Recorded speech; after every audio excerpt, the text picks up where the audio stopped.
Today we're going to learn how to make custom molds so that you can cast your own resin shapes. This is really cool, Andrew. What a great idea. Oh, thanks for having me back, and I'm happy to share. So the first thing that we do is we pick our molds, or we make our masters rather, and I made these out of polymer clay, and you can use found objects if you aren't a sculptor.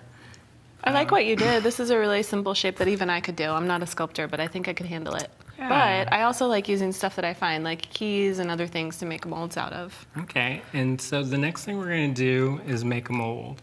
And what we're going to use is this mold putty. And the mold putty is a two-part mold mixture, and you need equal parts. Okay. So I'm just going to grab a glob of the part A and part B. Okay, and we should remind people that when you're using found objects, don't use other people's work. Yeah. Like pendants or special things that you find that an artist made. It's not okay to replicate that. No, it's always good to respect the artist and not get into legal trouble. So what I'm going to do is I've got two about the same size pieces of the mold putty, and I'm just going to mix this until it's consistent throughout and you can't see the two colors, so it'll all be one color. Okay. Once we do this, we kind of have to work a little bit quickly because it sets up pretty fast. And one of the things I like to do is get it nice and smooth so that when we put it over the object, the master that we're going to be using, there isn't a crease in it. Okay. All right, so I just press it down so it's roughly the same shape as that. Okay. And then press it on top. And we should mention that you already baked your clay. Yes, so this is completely ready. Yeah. And then I flip it over, and see where that's kind of thin like that?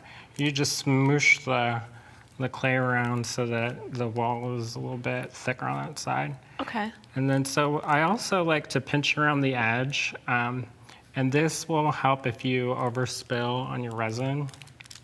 And while that's setting up, I'm going to show you how to do the resin pouring. Okay. So I'm going to put gloves on, and I also want to say that whenever you're using resin, to read the instructions, because all the different resins are different. Yeah, and they have different safety precautions too, working in a well-ventilated area and all those kinds of things, and how long it takes to set up. Oh, definitely. Okay.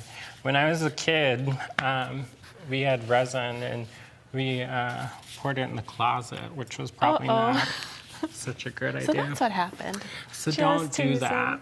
So one of the things we're going to do is find the graduated cup. And these are nice because they've got a little spigot at the end, and you just squeeze out the amount you need. Okay, and this is a type of resin that sets up pretty fast, right? Yes, this is a fast set resin. Okay. So through the course of this segment, we're actually going to be finished. For you. I kind of got that a little too quick. What we're going to do first is we're going to take a metallic pigment powder and just slightly brush it inside of the mold. All right. So you're even starting to embellish your piece before you have the finished. Mm-hmm. And you can do patterns if you want. I'm just going to give it a good brush and then tap out any excess powder. Okay. Because the more powder, you'll get air bubbles. And also for this, we're going to be setting these in bezels, but I thought I would use a bigger piece so that you can clearly see it. So then you get the part B. Okay. And you look at what's called a meniscus, which is the kind of curvature of the line of the top of the surface of the liquid. Now, when you're mixing resin, you want to make sure that you do so thoroughly, scraping the sides and scraping the bottom as well. Okay. And you're moving very deliberately. You're not whipping it up. No, if you whip it, it will create air bubbles. So right now, it's kind of got a milky look to it. And we're just going to stir it until it's clear throughout. And the mold that you're using, you already prepared, so it's totally dry before you start. It takes about 20 minutes for the mold putty to cure. completely. I like to give the mold about a day or two to off gas if it's going to. Okay. All right, so this is pretty well stirred throughout. So I'm just going to set that aside and pour it in. Okay. Cool. Now, I always have an extra mold on hand just in case I have more resin. And That's a good idea. So you're all set up before you start pouring. yeah, and this will just be a plain one. Okay. All right, and so speaking of what you're going to do, what you can do with the pieces of resin after they're finished, there's a couple different surface techniques. If we wanted to add color to the resin, we could use this dye. And so while it's clear, what I'm going to do is just add a drop to the tip of the stirrer and mix it in. Oh, okay. And there's different, this is with the pigment powders.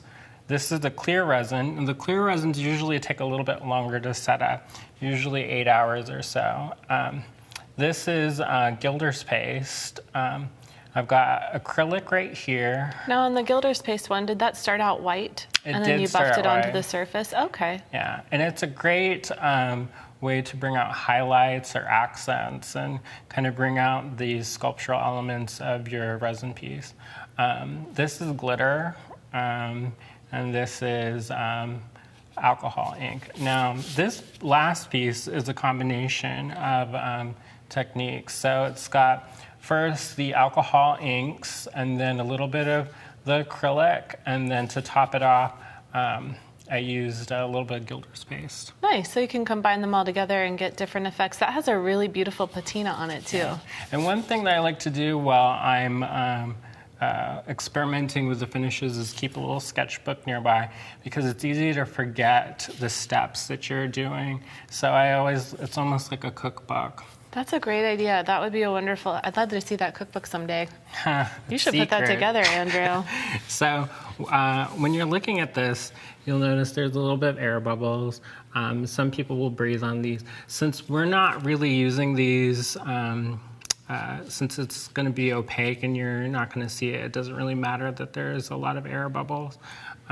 But if you wanted to take care of them, you would breathe on them? Yes, and here you can see right here the it's starting to cure. So it's a chemical reaction. Oh yeah, look at that. It's totally getting opaque before our eyes. That one is doing it now too. Yep. And you can see how it popped the bubbles a little bit. About how long is that going to take to set up totally? 5 to 10 minutes. Wow, it's fast. And I've noticed that when you've got more liquid or more resin, it sets up faster. So if you spread this thin, it actually sets up slower. And I guess it's a chemical reaction. Okay. So while that's finishing setting up, this should be almost ready. You can test it to see. It's a little sticky, so I don't want to demold it quite yet.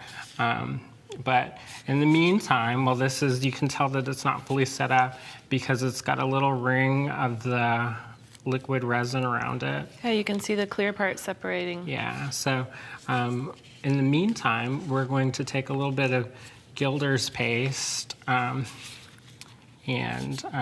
I usually just use my finger. I know you're not. You should use a little towel or something, but you just take your piece. This one has already been dipped with a little bit of alcohol ink, and then you just rub it on, and it helps bring out the highlights in the piece. Yeah. And then we'll take one of these bezels. I love this bezel because it gives a little bit of a finishing touch.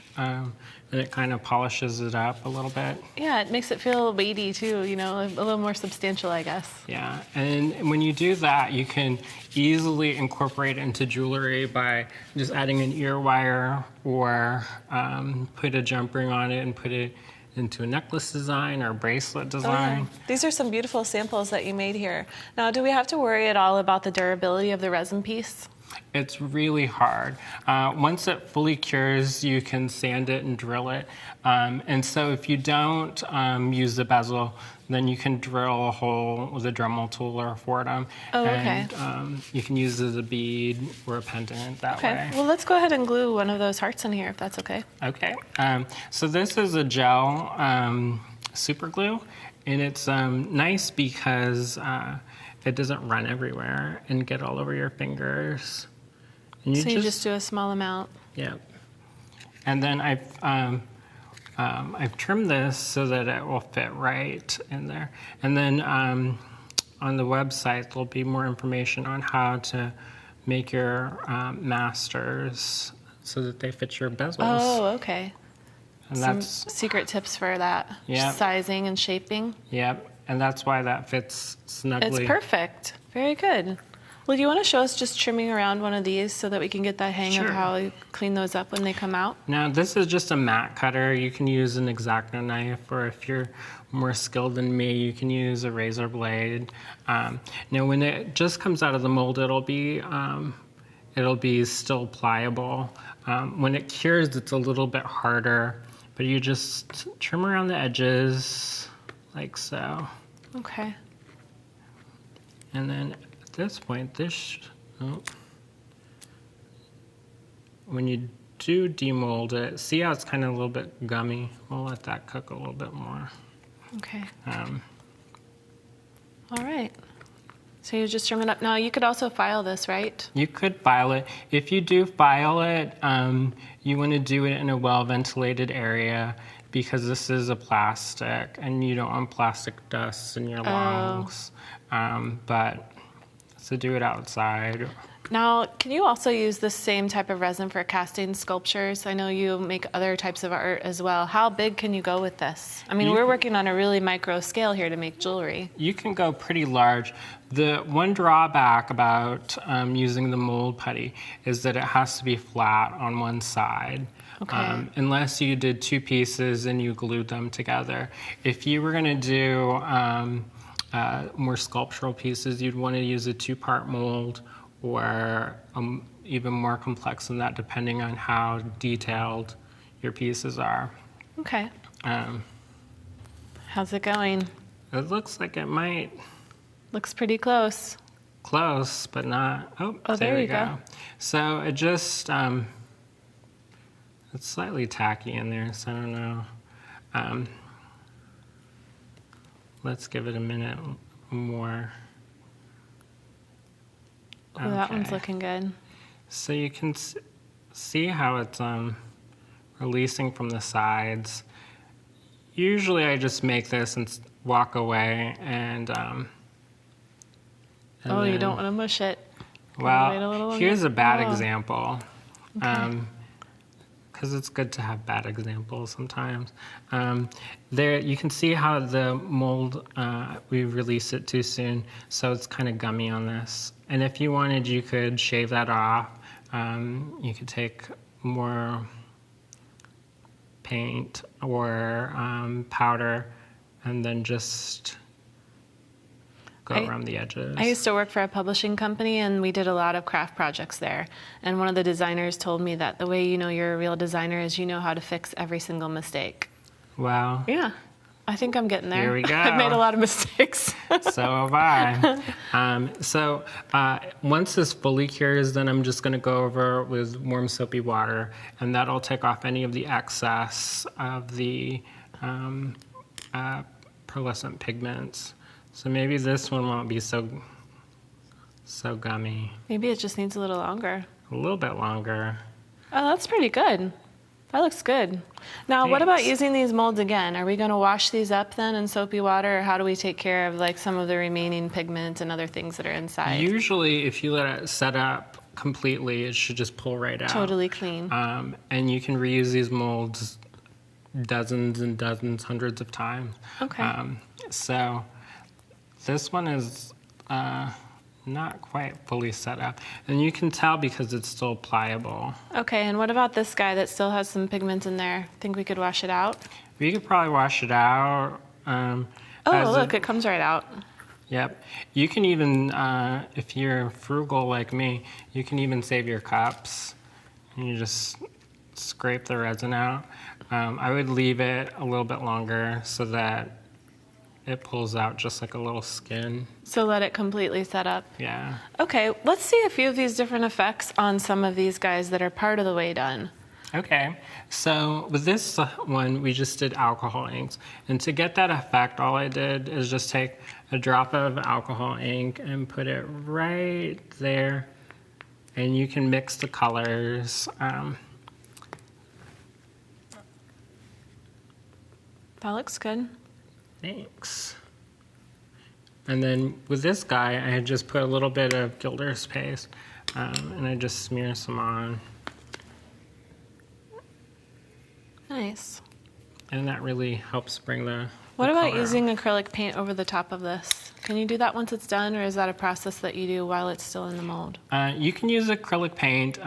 I would recommend doing it after it has been cured, because if you do it while it's still wet, anything that you add to it, unless it's specifically designed for it, or as a dry substance, it will cause the chemical reaction to be off and not have it set Okay, up. so it wouldn't completely dry. Now, would you seal this when it's finished, or would you just leave it? Well, the nice thing about this is that it's a colored wax, so you can use it as finished as it is, but you can also seal it, so it's just a personal preference. Okay, so if you want it shiny, it's an acrylic sealer of some kind, and if you want it matte, then the Gilder's paste is just enough of a seal, right? Yeah, and if you're really concerned, you can go over it with a Renaissance wax. Oh, okay. Which is a petroleum-based wax that was developed by the British Museum to Preserve art? preserve their armor. I did not know that. Pretty cool. They used to use beeswax, so. No, they're on to the next. They're moving with the Greatest thing. times. Let's take a look at your earrings. I love the idea that you could take this to a lot of different levels. You've got it really simple here. Yeah. Like you said, you just attach an ear wire to the top of the bezel. Yeah. And then on the bracelet, same idea. You have Yeah. your little guy in the center. Well, the nice thing about this is that it's perfect for production. So if you need to get a lot of pieces that are consistent and you need a lot of them, you can use these molds and set up an assembly line and pour, and be done. Yeah, so you're getting ready for a holiday sale, or you're selling your jewelry at a big level. You can And just create bridesmaids lots and lots. jewelry. That's a good idea for bridesmaids jewelry. That would be fun. Or gifts for teachers. Yes, Make them into everybody needs magnets. those. And this necklace is over the top. I love this. Thanks. You're welcome. This is so Thanks. pretty. And what was your color inspiration for that? Well, I'm a big fan of tourmaline, and I love watermelon tourmaline with the pinks and the reds and the greens. That's a and perfect representation of those colors. Thanks. You're welcome. Thanks. There's vintage check glass, and there's some lamp work by Ren Farnsworth, and It's really pretty. I think Thanks. using the pieces that you set in the bezels too, they blend right in, Yeah. but it really puts your handmade touch on it. Because well, I love the way you can use these bezels because they are a great way to incorporate your work, and makes incorporating it into finished jewelry a lot easier. well, and it looks really good when you're finished too. Let's Yeah. take a look and see if our mold is ready. Okay, let's pop it out. There we go. Now, I would probably give it a little bit more time before we pour resin in it. Okay, so maybe let it sit a while and then we're ready. Yeah. All right, well, thanks, Andrew. I'm excited. Yeah. I want to try this.